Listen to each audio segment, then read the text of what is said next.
Welcome to the Austin Action Fest podcast. We focus on filmmaking from idea to distribution and everything in between. We focus on you getting your project in the can and for the world to see. Thank you for listening to the Austin Action Fest podcast. Now let's get cracking. Hello. How you feeling? Very nice to be back with you. Good. So how are the mountains there? Mountains are great. It's in the mid 60s. Life is good. I'll be back in Austin by mid-September. Cool. So that's when Fear the Walking Dead production is going to begin again? We're slated to begin shooting October 5. Good to know. So in the last part of the interview, we touched on Sky Captain and the World Tomorrow as far as the go. So what was your experience? In fact, why did they go that way? Okay, well, Sky Captain and the World of Tomorrow began way before I became associated with it. Okay. Kerry Conroy, who was the director, as far as I know, was a film student at Cal Academy of the Arts. Mm-hmm.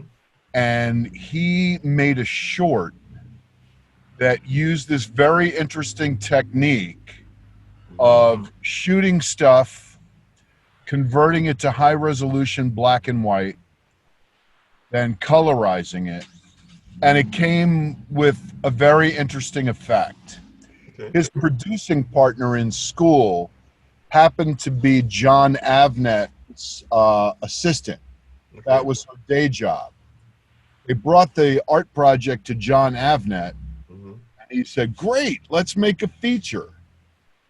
And of course, those two young film students were like, "Yes, absolutely, that would be great." And he said, "I'll give you $3 million." And they went, $3 million? That sounds like a lot of money. So they started. $3 million was not a lot of money. As students, I give them no ill judgment. In a similar situation, I probably would have done the same thing. Yeah, it's the big shot. What they didn't do was the pre-production. They did not fully understand the ramifications of virtual production. So they shot it poorly. Okay. They got big name stars. You know, they got Angelina Jolie and Giovanni Ribisi. Yes. And Gwyneth Paltrow. Yes. Yeah. And they set things up on a green screen stage, which wasn't actually a green screen stage. It looked more like a warehouse converted to a green screen stage. Okay. But again, they didn't have the proper preparation. They shot against green. They shot against blue. They shot against whatever they could come up with. They didn't understand the really granular particulars of virtual production. Right. So they did things like they would build props that the actors would interact with, which is correct. Right. But they didn't actually build the props. What they did was they put green or blue stand-ins for those. Okay. So the hands would be interacting with a railing or something. Right. Their plan was to replace that railing. They wanted to replace everything, which is a really amateur, unprepared way to go. They also didn't pay attention to the principles of regular feature cinematography. So they lit scenes from one side for part of the scene and then swapped the lights to the other side. So the actors themselves, whatever they were actually practically lighting, didn't make sense from shot to shot. So I was hired by a visual effects company that was literally going out of business because they didn't write their contract properly. And all that they had promised to do was to deliver shots approved by Paramount for X number of dollars, not understanding that Paramount was reserving the right to micromanage them at every step. I learned an awful lot, or I applied an awful lot of what I suspected and knew on the project. Namely, pre-production is seriously important. They had the attitude that they could literally fix it in post, which is death to a production. Okay, I see you smiling, man. I see you smiling. Even though they were digital artists, they decided they would fix their own production in post, which is kind of understandable for noobs, because they think, oh yeah, we can do whatever we have to do, not realizing that it was going to take thousands of hours and millions of dollars. Fix it on set. So I came in to this company called Ring of Fire Engine Room. Mm-hmm. I knew the producers kind of. We had never worked together. Mm-hmm. But they told me their situation. Sorry. Okay. The ambulance coming for my career. Coming for them lungs, that's what they're coming from. Yeah. What's that? I said they're coming for those lungs. They're going to pick you up. Stop. I just had my lungs and heart checked. Perfectly clear. Believe it or not. I got to do my due diligence for, for my dog and everyone else. So. All right, I'll put it out. I won't be on camera with it. Hey, man, you live your life. Kids, don't smoke. You're all good. I wish I hadn't smoked. Started when I was 13. That's when I don't know any adults that start smoking. All right. So what happened was this company had a whole mess of shots. Mm-hmm. Their assumptions were that the shots would be delivered to them in a way that was conducive to green screen compositing. They weren't.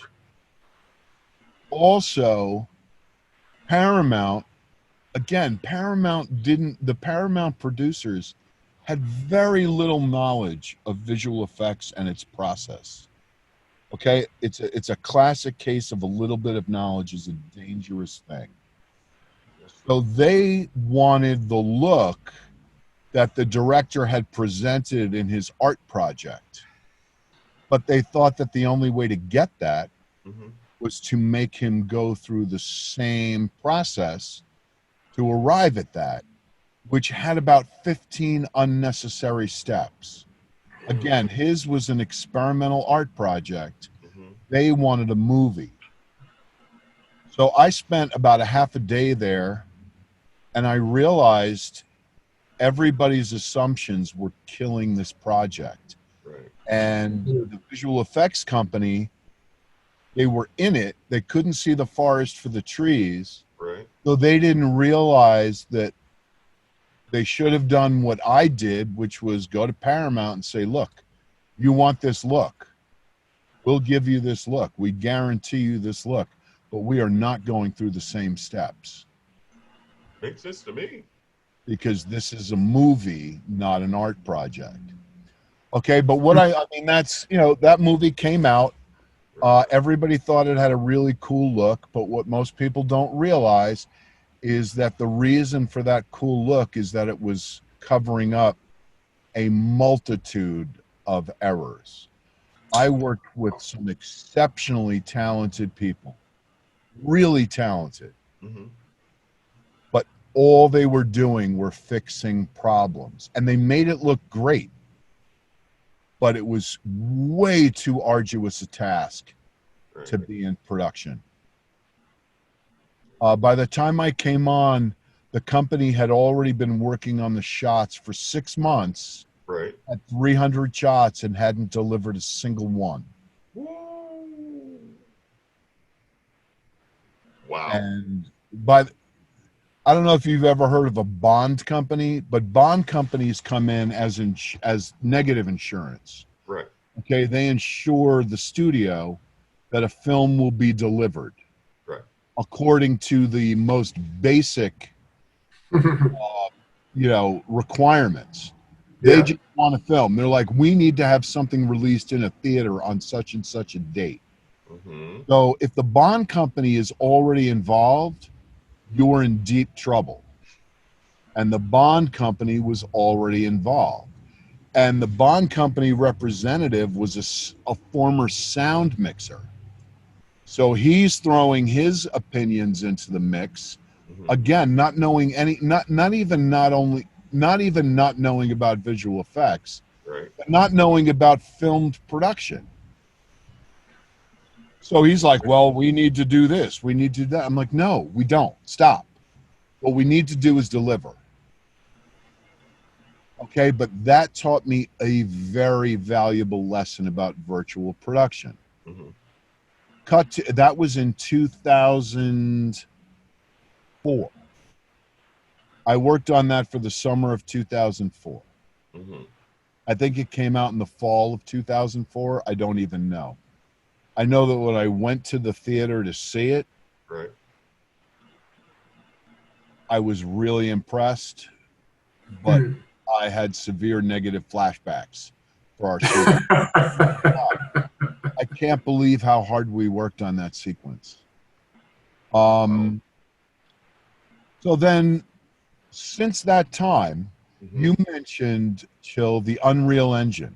Yes. It's all over the magazines, all over everywhere. Right. Yeah. Right? The thing that you got to know about magazine articles is that they are generally trying to sell you something. Not directly, they're not advertisements, but they're selling you on an idea. Right. And I did research about 1.5 years ago into Unreal Engine Mm-hmm. to examine the possibility of a virtual set. Right. At the time, there were 1 or 2 stages in LA that specialized in Unreal Engine, Mm-hmm. but they're for sportscasts Right. and newscasts. Those are virtual studios. It's, some people standing behind podiums for, NFL Tonight or something. Like CNN and Exactly. That's exactly right. yeah. I know what you're talking about. Weather Channel. Yeah. Yeah. Okay. I mean, it started with the Ultimat back in the 80s, which is the weather person in front of a blue. Right. And all that kind of stuff. The only difference that the Unreal Engine brought to the table was real-time rendering. Right. Meaning that the weather thing didn't have to be pre-recorded. Right. It could be played live and you could view the weather person or the studio people or whatever and the background simultaneously. Right. Okay? The old time weather reports, that weatherman or weatherwoman was looking at a teleprompter and an approximation of the map projected behind them, but it was pre-recorded. Right. They couldn't do any changes, which is why sometimes the pointer didn't point to the right state. Right. But it wasn't live rendering. So then you have, again, Unreal Engine, and everybody's going, oh, it's a game. Unreal Engine is a game engine. Yeah. That's how it was developed. Yeah. Yeah, we're well aware of that one. By Epic. Yeah. So then comes The Mandalorian for the Disney Channel. Yes. And Mandalorian is using the Unreal Engine. And Epic and Lucas and Disney, everybody's like, yeah, we're doing the Unreal Engine. Mm-hmm. Hey, what they fail to mention is the fact that Lucasfilm teamed up with Epic to customize their version of the Unreal Engine. This is not the Unreal Engine that is available on the stages in LA. Makes sense. Got it. So they are doing daily, deep development side by side. Mm-hmm. So they are creating a technology that already has a name, Right. but nobody has access to that technology except for the people developing it. Right. Not necessarily a bad thing, but again, remember, they're selling something. Right. Artists are selling their ability and coolness to deal with this new technology, and Epic is selling their software. Now, I do think that virtual production Mm-hmm. is absolutely going to be a norm. Right. Mhm. However, it is going to force a 180, a complete 180 on the production pipeline paradigm. Right. Because they have to front load it. Exactly. Because you can render whatever you want in real time. That's great. Unless you don't have anything to render. So maybe No, you have to create all this stuff. The engine isn't creating anything. It's rendered what has already been created. Mm-hmm. So it's a tremendous tool for cinematographers who shoot on virtual sets Right. and directors, because they'll now be able to see what will be going on back there. Right. Because now that's what it is.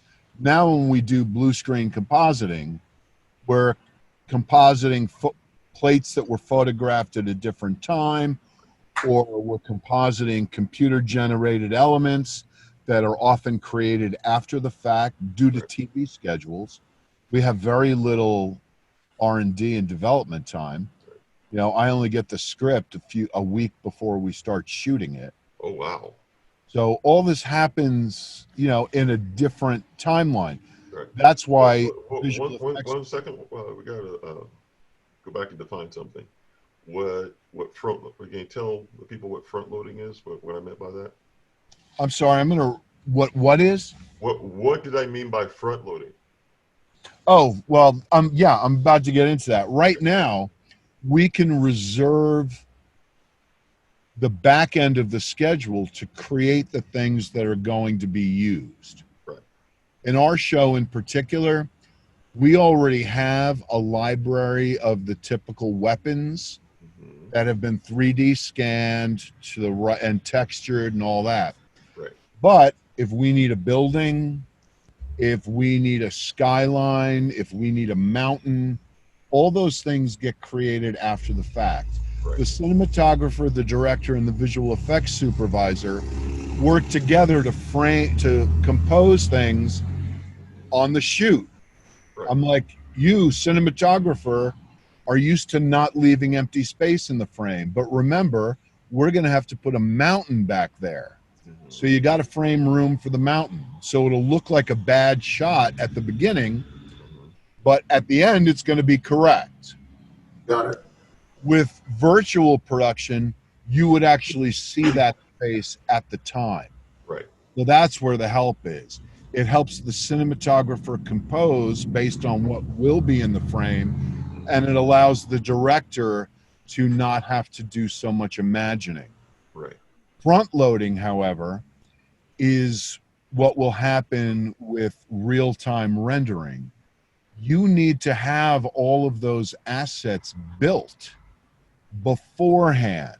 Right. Visual effects becomes heavily involved in pre-production. Got it. Because those things, if the director wants to see them and the cinematographer wants to see them, they have to exist. Right. Now they exist in the imagination until after the fact, and then we go through a series of approvals. But if you want those things to be rendered on set, they got to be built long before you render them. Yes, sir. And here's a question from the newbie. So I'm learning all this, absorbing. Yeah.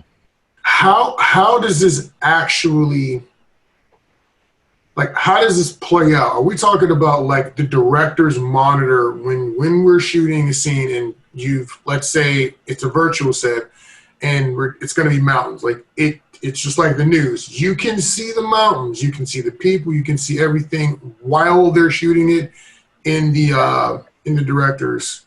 Yes. Okay. What you shoot is what will be the final. So what we are doing is creating a virtual set or a virtual location before we shoot. Okay. Instead of shooting someone against blue screen, you're physically shooting someone against blue or green screen, but what is on that blue or green screen is already there simultaneously. Like in Video Village. Got it. It's like the old rear screen projection, where rear screen projection, the old movies from the 40s, 50s, 60s, they would actually have pre-photographed footage that they would project from behind onto a scrim. And then the taking lens, the primary camera, would be able to shoot what was coming through the scrim as well as the foreground actor simultaneously. Got it.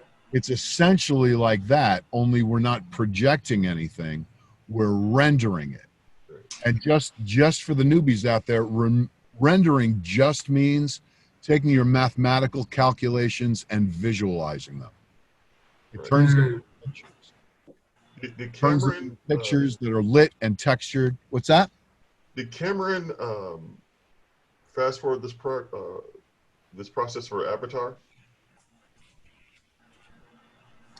No. As far as I understand, Cameron was not using real-time rendering. Cameron was using a lot of pre-visualization. So a lot of the models were built, but not final. They were stand-ins. Gotcha. So you could get space and, you could get a sense of the shot, but it was not the final shot. The difference with virtual production is that it's the final shot. Gotcha. It's funny, I just saw Avatar last weekend at the drive-in here in Morrisville. It's a beautiful film, but I liked it better when it was called Dances with Wolves. No, I'm just kidding. We call it Dances with Smurfs, but same. Or Pocahontas or Fern Gully. Pick Yes. whichever one. But it was a really well done film. Yeah, I loved it. The thing is that because he shot it in native 3D, Right. Stereoscopically, Right. virtual digital work lends itself perfectly to that, because all you have the 3D models built. Right. So all you have to do is a double render that's offset by the stereoscopy. That's it.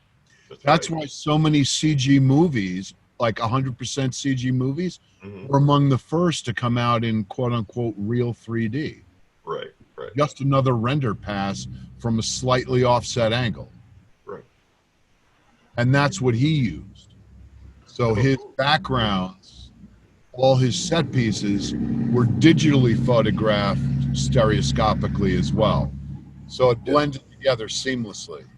That movie is the one that sold me on 3D, because up until that point, I thought it was pointless. And then I saw Avatar and I was like, oh, okay. It's not garbage. With the exception of digital movies, it was extraction. It was what's called multiplaning. Yes. Which isn't real 3D. What it does is it separates a certain object in the frame. It's like pulling a mat and just brings it forward in two-dimensional space. Right. It's like the old ViewMaster. Yeah. A series of 2D elements in space. There's no parallax shift. If you can't wrap, it's not a 3D object. It's still a 2D object. So if your camera moves over here, it's still got it. But it's cool because it looks like something's coming at you. Right. Yeah. If you don't look too closely. As far as virtual productions, who's using it or wants to use it or just poo-pooing it? Who are the players in this game? Well, the newscasts and the studio type stuff has been using it, versions of it, for a while. It's either Unreal Engine or pre-comped, all that kind of stuff. I mean, it has been on the rise. Right. the most robust use of it Mm-hmm. and in a standalone fashion now is The Mandalorian. Right. There was a TV show a few years back called Pan Am. Pan Am, it ran for a very short time in the States, Right. but continued for another full season because Japan loved it. So Japan financed it, much in the same way that Germany financed Baywatch for years. Even though nobody in the United States was watching it, they're like, why isn't this canceled? And Is it because of Hasselhoff? Is it just because of Hasselhoff? and Absolutely. German television financed it for its last 2 seasons. Oh, man. So Pan Am, fine, thanks. How are you? I agree with you. So, Pan Am was actually supervised by a dear friend of mine named Jake Braver. I was offered the job, but I had already signed up for, what was I doing at the time? Person of Interest. I already accepted that show. But I knew that Jake Braver, whose birthday is soon, could handle it, and he did like gangbusters. But Pan Am was kind of a middle range between Sky Captain. It was actually a better version of Sky Captain, more than it was a version of The Mandalorian. Because again, they weren't rendering in real time, right. but they were much better prepared. They pre-built the set pieces that actors would have to interact with. Good. So shadows fell naturally. People's hands actually gripped rails or doorknob, right. Stuff like that. It was very well done, but very expensive. And ultimately, the American audience passed. Right. So now we leap forward, I don't know, 8-10 years, and now we've got The Mandalorian. Right. I mean, virtual acting has been discussed for a couple of decades. Mm-hmm. Actors are afraid that they're going to be replaced by avatars. Correct. No, that's absolutely correct. Right. But even watching the movie Avatar, you realize that, you know, you watch what was it called? The Spirits Within or something Square did. Oh yeah, Final Fantasy. 90s. Yeah, it was like The Spirits Within. I guess the Uncanny Valley. It wasn't. It was not very. Well, you get everything that Robert Zemeckis did, like with Polar Express and all that kind of stuff. It's called the Uncanny Valley, where things get too close to human, but not exactly, and it creeps everybody out. That's what the Uncanny Valley is. If you know things are robots, you can totally buy it. Go back and watch like Akira and stuff. Yeah, totally fine. Not creepy. We know it's a cartoon. Then you watch Polar Express, where it's all Tom Hanks with glass eyes, and you're like, these look like Tom Hanks mannequins. Then you get Avatar, real motion capture, including highly advanced facial capture. Right.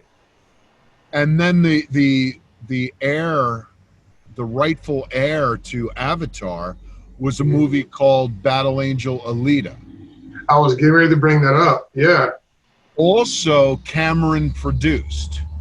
Jim Cameron wrote Battle Angel Alita and wanted to do it, but he was already involved with Avatars 2 and 3, so he put it up for bid.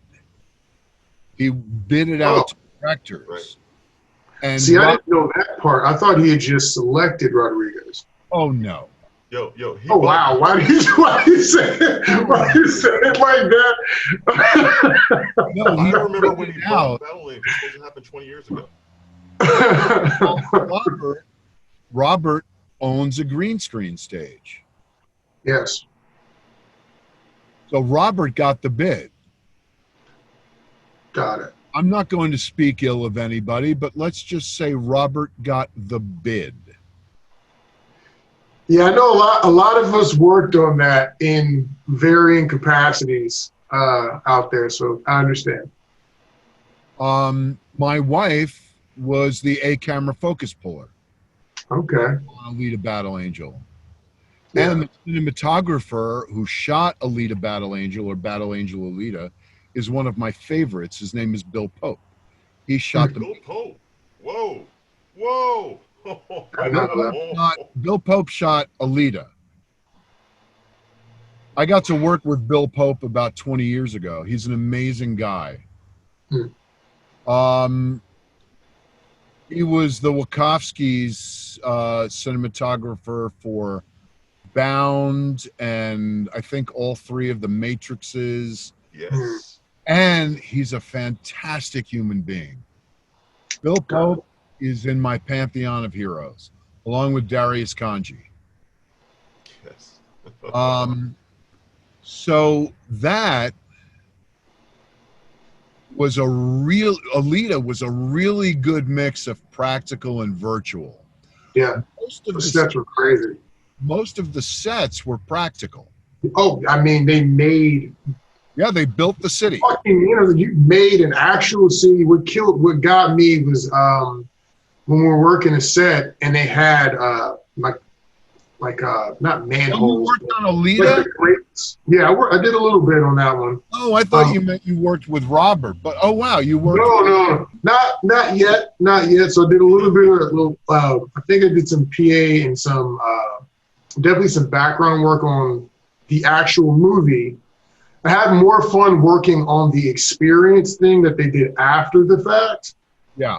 That was way more fun. It was all improv. But working on a set, they were massive sets. Yes. And we got to actually, it was crazy because we were in the Alita experience inside like a big warehouse. And so that's like stations in the game. But they had a special, I think it was for Dell. Like the Dell whatever party was on the Alita set. So they hired the improv actors to come back to the real set and work the streets. And it's like, you feel like you could walk up into the buildings. You could go into it was impressive. A few times. Yeah, it was wild. Well, it was great. I was walking by that entire thing while it was being built. And while they were filming for 2 months when I was working for Rooster Teeth, so at night, it'd be all lit up. It's like this little mountain. At night. It was creepy, but it looked cool. It was awesome. And one day. We'll do another one, but Robert is not fast. Robert is a waffler. He doesn't commit often. So it's like, yeah, maybe. Got it. Okay. But I also very much enjoyed the movie. But what's funny is that Alita Battle Angel was kind of the reverse of what we're talking about with virtual production. Right. Because the sets were mostly real, and Alita herself was mostly virtual. Yeah. So you are seeing a meeting. I do think it's inevitable.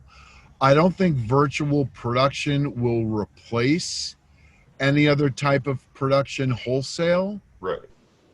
I think it's going to get off to a bumpy start because all producers now, except for a very, very rare few, come up in the pipeline that has existed since the beginning.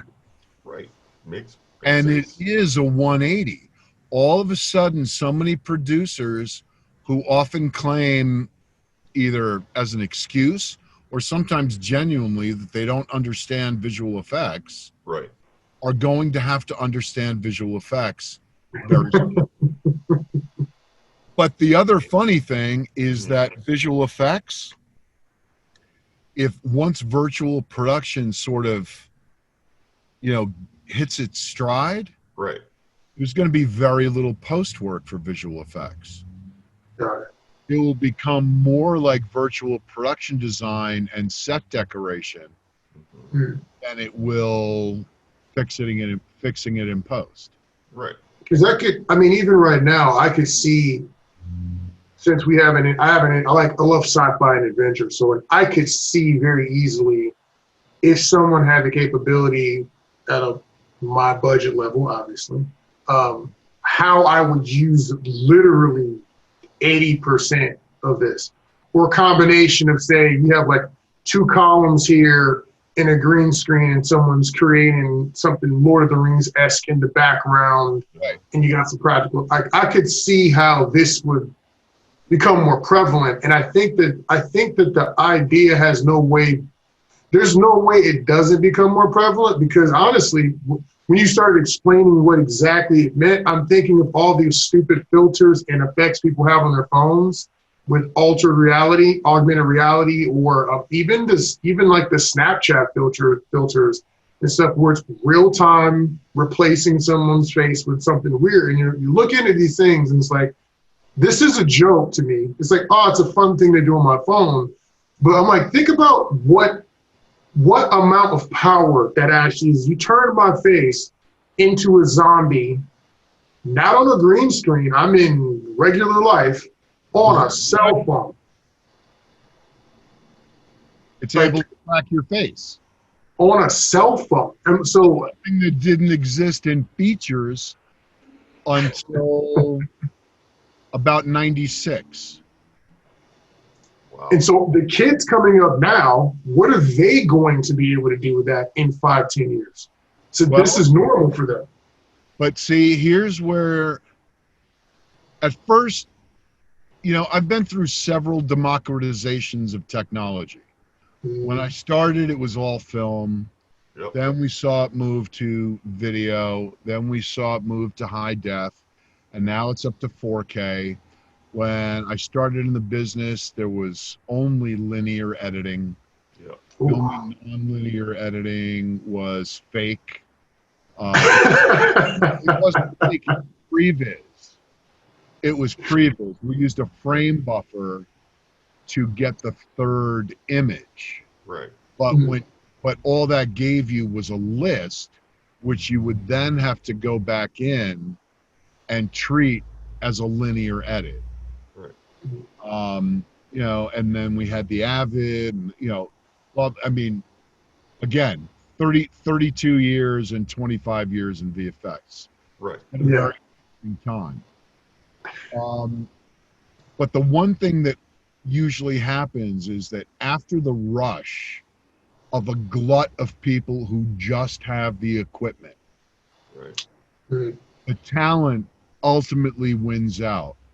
Oh, yeah. For a couple of years, you have a lot of garbage.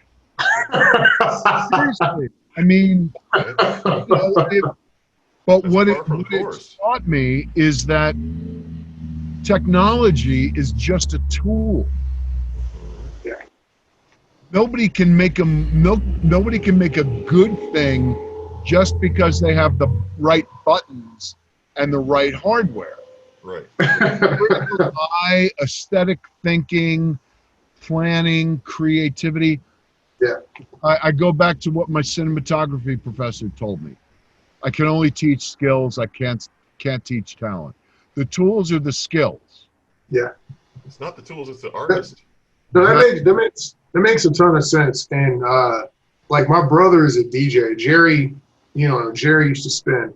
And I love music, right? I can go down a deep hole if I decided to get interested. And he had a tractor turntable, and he started showing me all these tricks. And he's the kind of person, he learned different. So Jerry will buy every tool you can get your hands on that sounds cool and play with it all. But he sounds like crap for like a long time. But eventually he's got all these tools. I'm not like that. I'm like, show me how to match the beats. Okay. Show me how to do this one effect, then I'm going to abuse it. And show me how to do this other effect, and I'm going to abuse it. And some people will go out and they will DJ and they will get this equipment. I would never do this, but they'll get this equipment, and now they've got all these little buttons and toys to play with, but it's not good. No. But if they were just good at matching beats and looping, they could make masterful tracks out of that. But they skip past that to play with all of the toys. Fun trivia fact. When I was 14 and 15 years old in 1978 and 1979, I was a house party hip hop DJ.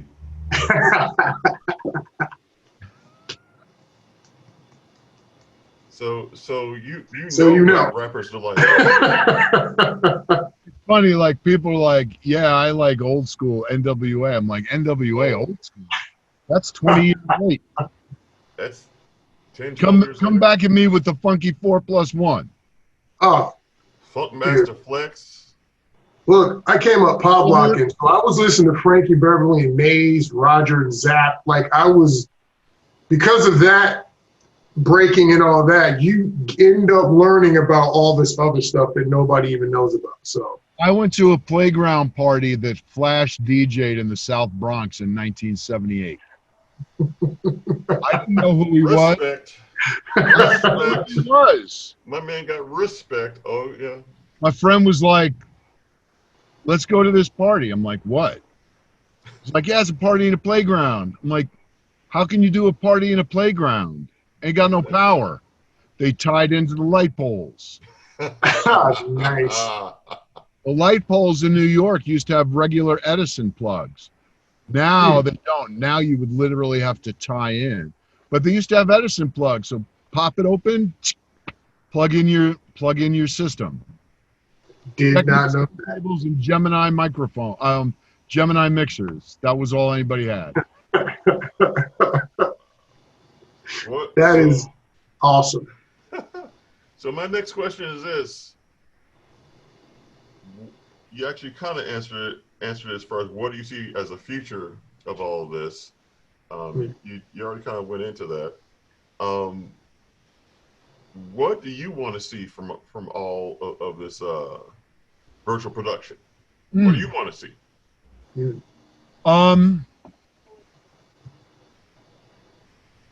I would like to see the same that I like to see with any new technology, right?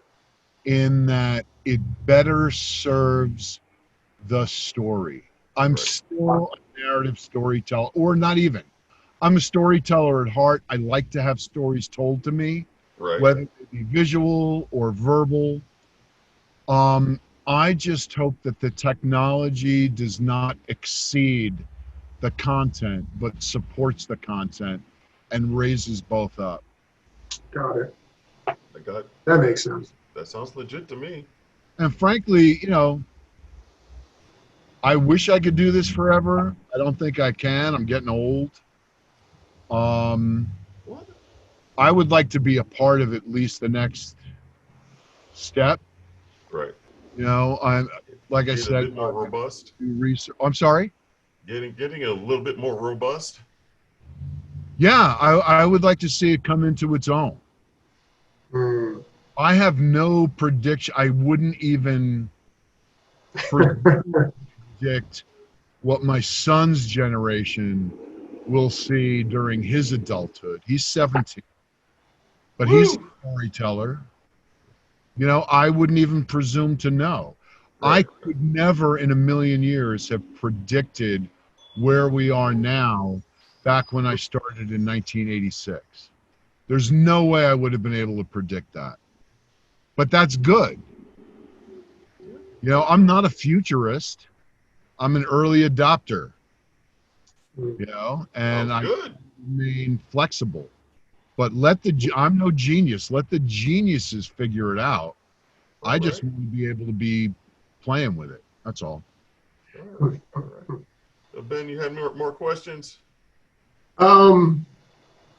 So is there any advice you would give to those of us who don't have Robert Rodriguez level budgets, or ways that you think we can practically put some of this stuff to use on our smaller sets? Absolutely. And I've been a fan of this from the get-go, because don't worry about the latest toy. No. Don't worry about spending money on the biggest and the best, because shit becomes obsolete within 2 years. Okay? Figure out what you need to best make your product. Okay? Again, going back to my days in advertising, which I look back on with horror, all the people who don't know anything will want to use the buzzwords and make sure they're being catered to with the latest and the greatest. Right. Oh, I need a Quantel paint box. Oh, I need an Inferno. Do you guys know paint box? No, ridiculous. Okay? You can make a really good movie with crayon. Okay? It's the story that matters. So assess what your story is first.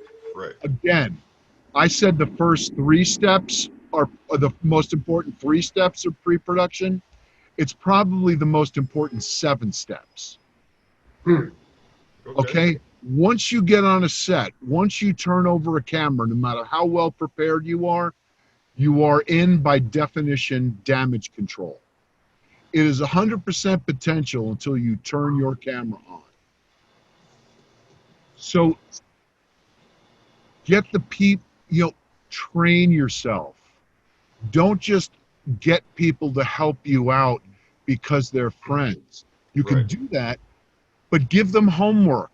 Right. Learn your stuff. My wife, who's been a camera assistant for 25 years, every new job she gets, she does homework. I don't know a single camera assistant better than she is in the country, and I've worked with hundreds. Right. The only one that might have been better died sadly 2 years ago. Okay? Every time she gets a new gig, she's like, I got to get this manual, even if it's a camera she's used. Right. Because her job is to bring something to the table. She's a collaborator. She's not there to take over the DP's job or the director's job. But her job is, when the director makes a suggestion or the DP makes a suggestion, she knows the best way to do it. Right. Steven Spielberg once said, the good directing is asking highly qualified people for help. Right. That is true. Help is important, but so is highly qualified. Right. There's no excuse for anybody to come onto a set uneducated. There is so much information available everywhere. You don't have to go to a graduate film school like I did. You don't have to do these things. You can, and they help for different parts, but I would never go to graduate film school to learn how to be a grip or a gaffer. Right. That's ridiculous. I went there to learn how to write. Okay? Cool. Check your people. Get commitments. You, as a director, should be able to answer any question about the story. If an actor comes to you with a question that you can't answer, work it out with the actor. But preparation is the only thing that can save us. Right, right. Got it. Something that you, along those lines, you've been talking, the first interview that we just did a couple days ago, and now. I'm sorry, I can't. I'm sorry. The first interview that we did today and the day before. I believe in preparation, but also you have to know how to take notes. Yeah. If you're in meetings, no matter what you're doing, take notes. You see this? I've been writing the entire time what you've been saying. Yeah. Take notes. But that's preparation. Guys, when you're looking at this, when the information that you guys have been getting from these podcasts, take notes. Go back. If you missed something, take notes. You may learn something. I'm using this stuff. Take notes. Yeah, and I taught college for 9 years. I'm used to lecturing. It makes our job really easy. We just We Yeah, get you on a tangent, like just go. We're just gonna sit here because I'm writing things down too. So I perfect. don't want to interrupt you. Trust me. You just Yeah. keep on coming. Here's the other thing. Use those. You guys know me. Use those notes to ask me questions if you need anything clarified. Yeah. There are no dumb questions. There are only dumb assumptions. Yeah. I agree. Because I know some VFX guys, Chill, and a couple of other friends local, and I'm looking at let's play with some of this, because I am not always an early adopter all the time, because I'm normally like still learning something else. But this is intriguing to me, and like I say, we've been talking a lot about VFX and like fantasy oriented stuff, wherein someone's gonna have to make all this stuff anyways because we don't have it. So we could let's play with some virtual sets, at least some portions of the production that might be. I don't see a reason not to. And for me, I'm perfecting my process. So when we do something, do it from scouting to what do you call it? Lens correction, lens operation, all up and down the process. So when we get on set, I'm there way beforehand, maybe the day before. When I come on to the shoot day, I already have my list, or I'm ready to go. Sure. Lighting, all that stuff, lighting checks, the whole bit. I don't know all of it because, in fact, I'm taking a cinematography course later on this month. Great.